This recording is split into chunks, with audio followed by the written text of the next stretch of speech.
Good morning students. ಈಗ 9th standard poem ವಚನಗಳು ಪೊಯಮನ್ನು ಏನು ಮಾಡೋಣ ಟೀಚ್ ಮಾಡ್ತಾ ಇದ್ದೀನಿ. 9th ಸ್ಟ್ಯಾಂಡರ್ಡ್ ಆಲ್ರೆಡಿ ನಿಮ್ಗೆ ಆನ್ಲೈನ್ ಒಳಗೆ ಈ ಕ್ಲಾಸ್ ತಗೊಂಡೇ ನಿಮಗೆ ಹೌದಾ, ಆನ್ಲೈನಲ್ಲೇ ಕ್ಲಾಸ್ ಇರ್ತೈತಿ. ಬಟ್ ಇವಾಗ ವಿಡಿಯೋ ಕೂಡ ನೋಡಿ ಸ್ವಲ್ಪ ಸರಿಯಾಗಿ ಏನು ಮಾಡ್ರಿ ಅರ್ಥ ಮಾಡ್ಕೊಂಡ್ರಿ. ವಚನ ಅಂದ ತಕ್ಷಣನೇ ನಾನು ನಿಮಗೆ ಒಂದೆರಡು ಇಂಪಾರ್ಟೆಂಟ್ ಇರುವಂತಹ ಕೆಲವು ಪಾಯಿಂಟ್ಸ್ ಹೇಳಿದೆ. ವಚನ ಸಾಹಿತ್ಯ ಶುರುವಾಗಿದ್ದು ಎಷ್ಟನೇ ಶತಮಾನದಿಂದ? 12ನೇ ಶತಮಾನದಿಂದ ವಚನ ಸಾಹಿತ್ಯ ಏನಾಯಿತು? 12ನೇ ಶತಮಾನದಿಂದ ವಚನ ಸಾಹಿತ್ಯ ಶುರುವಾಯಿತು. ಆಮೇಲೆ ಮೂಲ ವಚನಕಾರರು ಯಾರು? ಜೇಡರ ದಾಸಿಮಯ್ಯನವರು. ಶ್ರೇಷ್ಠ ವಚನಕಾರರು ಬಸವಣ್ಣನವರು. ಕನ್ನಡದ ಮೊದಲ ವಚನಕಾರ್ತಿ ಅಂತ ಹೇಳಿ ಕರೆದಿರೋದು ಯಾರನ್ನ ನಾವು? ಅಕ್ಕ ಮಹಾದೇವಿಯವರನ್ನ. ಅಕ್ಕ ಮಹಾದೇವಿಯವರು ಕನ್ನಡದ ಮೊಟ್ಟ ಮೊದಲ ವಚನಕಾರ್ತಿ. ಎಷ್ಟು ನೆನ್ಪಿಡ್ಬೇಕು ಮಕ್ಕಳೇ. ಈಗ ಜೇಡರ ದಾಸಿಮಯ್ಯನವರ ಪರಿಚಯವನ್ನ ಏನ್ ಮಾಡೋಣ ನಾವೀಗ ನೋಡೋಣ. ಜೇಡರ ದಾಸಿಮಯ್ಯ ಆದ್ಯ ವಚನಕಾರರು. ಇವರು ಕ್ರಿಸ್ತಶಕ 1040ರಲ್ಲಿ ಯಾದಗಿರಿ ಸಮೀಪದ ಮುದೇನೂರು ಎಂಬಲ್ಲಿ ಜನಿಸಿದರು. ಇವರು ನೇಕಾರ ವೃತ್ತಿಯನ್ನ ಮಾಡುತ್ತಿದ್ದರು. ಇವರ ಹೆಂಡತಿಯ ಹೆಸರು ದುಗ್ಗಳೆ. ವಚನ ಸಾಹಿತ್ಯಕ್ಕೆ ಉತ್ತಮ ಆರಂಭವನ್ನ ದಾಸಿಮಯ್ಯನವರು ದೊರಕಿಸಿಕೊಟ್ಟರು. ಸರಳ ಶೈಲಿಯ ಆಡುಮಾತು, ಮೊನಚಾದ ವಿಡಂಬನೆ ಮತ್ತು ಮೇಲ್ಮಟ್ಟದ ಚಿಂತನೆ ದಾಸಿಮಯ್ಯನವರ ವಚನಗಳ ವೈಶಿಷ್ಟ್ಯ. ಇವರು ರಾಮನಾಥ ಎಂಬ ಅಂಕಿತದಲ್ಲಿ ಹಲವಾರು ವಚನಗಳನ್ನು ರಚಿಸಿ ವಚನ ಸಾಹಿತ್ಯದ ಹಿರಿಮೆಯನ್ನು ಹೆಚ್ಚಿಸಿದ್ದಾರೆ. ಪ್ರಸ್ತುತ ವಚನಗಳನ್ನು ಕನ್ನಡ ಮತ್ತು ಸಂಸ್ಕೃತಿ ನಿರ್ದೇಶನಾಲಯ ಬೆಂಗಳೂರು ಇವರು ಪ್ರಕಟಿಸಿರುವ ಸಂಕೀರ್ಣ ವಚನ ಸಂಪುಟ 2 ಎಂಬ ಕೃತಿಯಿಂದ ಆರಿಸಲಾಗಿದೆ. ಓಕೆ ಮಕ್ಕಳೇ, ನೀವು ಬರೆಯುವಾಗ ವಚನಕಾರರ ಪರಿಚಯ ಬರೀಬೇಕಾರ ವಾಕ್ಯ ರೂಪದಲ್ಲಿ ಏನ್ ಮಾಡ್ರಿ ಬರೀರಿ. ಇವಾಗ ಪಾಠ ಪ್ರವೇಶ ನೋಡ್ರಿ ಮಕ್ಕಳೇ. ಕನ್ನಡದ ವಿಶಿಷ್ಟ ಸಾಹಿತ್ಯ ಪ್ರಕಾರವಾದ ವಚನ ಸಾಹಿತ್ಯವು ಜನಸಾಮಾನ್ಯರ ಬದುಕನ್ನು ಹಸನಗೊಳಿಸುವ ಆಶಯವುಳ್ಳದ್ದಾಗಿದೆ. ಜೇಡರ ದಾಸಿಮಯ್ಯ, ಬಸವಣ್ಣ, ಅಕ್ಕ ಮಹಾದೇವಿ, ಅಲ್ಲಮಪ್ರಭು ಮೊದಲಾದ ನೂರಾರು ಶಿವಶರಣ ಶರಣೆಯರು ವಚನ ಸಾಹಿತ್ಯವನ್ನ ಸಮೃದ್ಧವಾಗಿ ಬೆಳೆಸಿದ್ದಾರೆ. ಭಾಷೆ, ಶೈಲಿ ಮತ್ತು ವಸ್ತುವಿನ ದೃಷ್ಟಿಯಿಂದ ಕ್ರಾಂತಿಯನ್ನುಂಟು ಮಾಡಿದ ಸಾಹಿತ್ಯ ಇದಾಗಿದೆ. ಪ್ರಸ್ತುತ ವಚನಗಳಲ್ಲಿ ಶರಣರ ಮಾತಿನ ಮಹತ್ವ, ದೈವದ ಅದ್ಭುತ ಶಕ್ತಿ ಮತ್ತು ಡಾಂಬಿಕ ಭಕ್ತರ ಬಗ್ಗೆ ವಹಿಸಬೇಕಾದ ಎಚ್ಚರಗಳನ್ನು ಮನಮುಟ್ಟುವಂತೆ ಚಿತ್ರಿಸಲಾಗಿದೆ.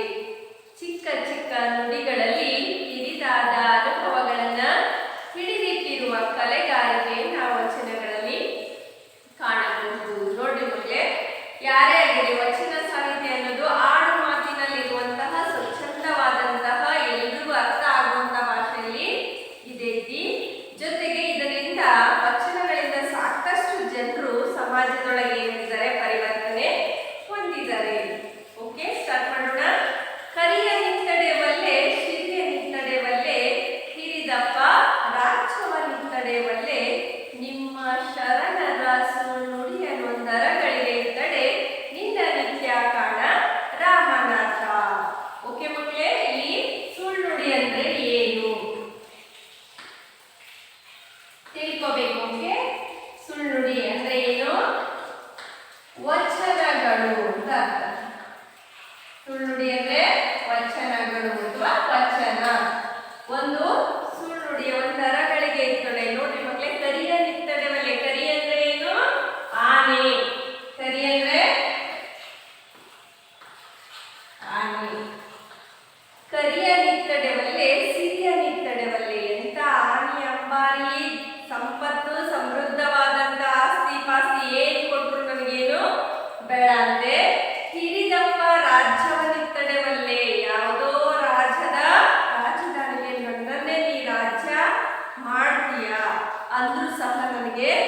ಮೆಚ್ತಾ ಇದ್ದೀರಾ. ಆದ್ರೆ ನಿಮ್ಮ ಶರಣರ ಸುಳ್ನುಡಿಯ ಒಂದರಗಳಿಗೆ ಇರ್ತಡೆ. ನಿಮ್ಮ ವಚನಗಳನ್ನ ಹೇಳೋದಕ್ಕೆ ನನಗೊಂದು ಅವಕಾಶವನ್ನ ನೀವು ಕೊಟ್ರೆ ಸಾಕು, ನನಗೆ ಆನೆ ಇದ್ದಂಗೆ, ಸಿರಿ ಸಂಪತ್ತಿದ್ದಂಗೆ, ಇಡೀ ರಾಜ್ಯದ ರಾಜನೇ ನಾನು ಆದಂಗೆ. ಅದು ಏನು, ವಚನಗಳನ್ನ ನಾನು ಹೇಳೋದಕ್ಕೆ ಒಂದು ನನಗೆ ಏನ್ ಮಾಡ್ಬೇಕು, ಸಮಯ ಮಾಡಿ ಕೊಡ್ಬೇಕು ಅಂತೇಳಿ ಯಾರು ಕೇಳ್ತಾರೆ? ಜೇಡರ ದಾಸಿಮಯ್ಯನವರು ಕೇಳ್ತಾರೆ. ಕಡೆಗೀರಿಲ್ಲದ ಬಂಡಿ ಹೊಡೆಗೆಡೆಯದೆ ಮಾಡುವುದೇ ಕಡೆಗೀರು ಬಂಡಿಗಾದಾರ. ಈ ಕಡುಗರ್ಪವೇರಿದ ಒಡಲೆಂಬ ಬಂಡಿಗೆ ಮೃಡ ಭಕ್ತರ ನುಡಿ ಗಡನವೇ ಕಡಗೀಲು ಕಾಣ ರಾಮನಾಥ. ಕೊನೆಗೆ ಜೀವನ ಅನ್ನುವಂತಹ ನಮ್ಮ ಜೀವನನೇ ಒಂದು ಬಂಡಿ, ಹೌದಾ? ಅದನ್ನ ನಡೆಸ್ಕೊಂಡು ಹೋಗೋರು ಯಾರು? ಸೃಷ್ಟಿಕರ್ತ ಆಗಿರುವಂತಹ ದೇವರು. ಅಚಾನಕ್ ಏನಾರು ನಮ್ಮ ಬಂಡಿಯ ಎರಡು ಚಕ್ರಕ್ಕೆ ಇರುವಂತಹ ಕಡೆಗೀಲು, ಕಡೆಗೀಲು ಅಂದ್ರೆ ಕಬ್ಬಿಣದ ಸಲಾಕೆ, ಕಡೆಗೀಲು ಅಂದ್ರೆ ಕಬ್ಬಿಣದ ಸಲಾಕೆ.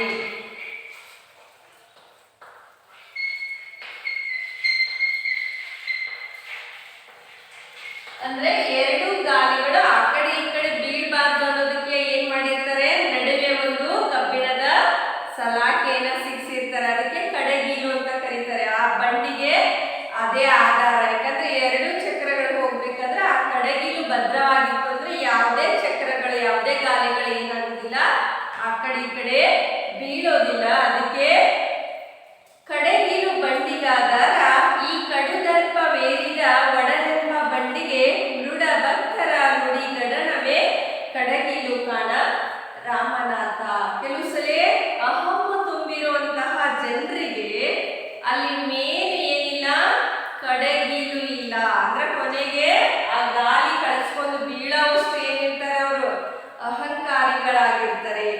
ಆ ಅಹಂಕಾರಿಗಳಿಗೆ ಆ ವಚನ ಸಾಹಿತ್ಯದ ಅರಿವು ಇತ್ತು ಅಂದ್ರೆ, ಅರಿವನ್ನ ನಾವು ಮೂಡಿಸಿದ್ದೆ ಅಂದ್ರೆ ಅವರ ಜೀವನದ ಬಂಡಿನೂ ಸಹ ಕಡೆಗೀಲು ಇಲ್ಲದ ಹಾಗೆ ಹಾಳಾಗೋದಿಲ್ಲ, ಅಥವಾ ಆ ಚಕ್ರ ಹೊರಗಡೆ ಬಿದ್ದು ಆ ಬಂಡಿ ಏನಾಗೋದಿಲ್ಲ, ಅಪಘಾತಕ್ಕೆ ಈಡಾಗೋದಿಲ್ಲ. ಅಂದ್ರೆ ಜೀವನವೆಂಬ ನಡೆಸುವಂತ ಬಂಡಿಗೆ ಈ ವಚನಗಳು ನಮಗೇನಾಗಿರ್ತಾವಂತೆ, ಕಡೆಗೀಲು ತರ, ಈ ಸಲಾಕೆ ತರ ನಮಗೆ ಗಾಲಿಗೆ ಭದ್ರವಾದ ಬುನಾದಿಯನ್ನ, ಜೀವನಕ್ಕೆ ಭದ್ರವಾದ ಬುನಾದಿಯನ್ನ ಈ ವಚನಗಳು ನಮಗೆ ನೀಡ್ತಾ ಇದ್ದವು ಅಂತೇಳಿ ಈ ವಚನಕಾರರಾದಂತಹ ಜೇಡರ ದಾಸಿಮಯ್ಯನವರು ವಚನಗಳ ಮೂಲಕ ನಿಮ್ಮೆಲ್ಲರಿಗೂ ತಿಳಿಸ್ತಾ ಇದ್ದಾರೆ.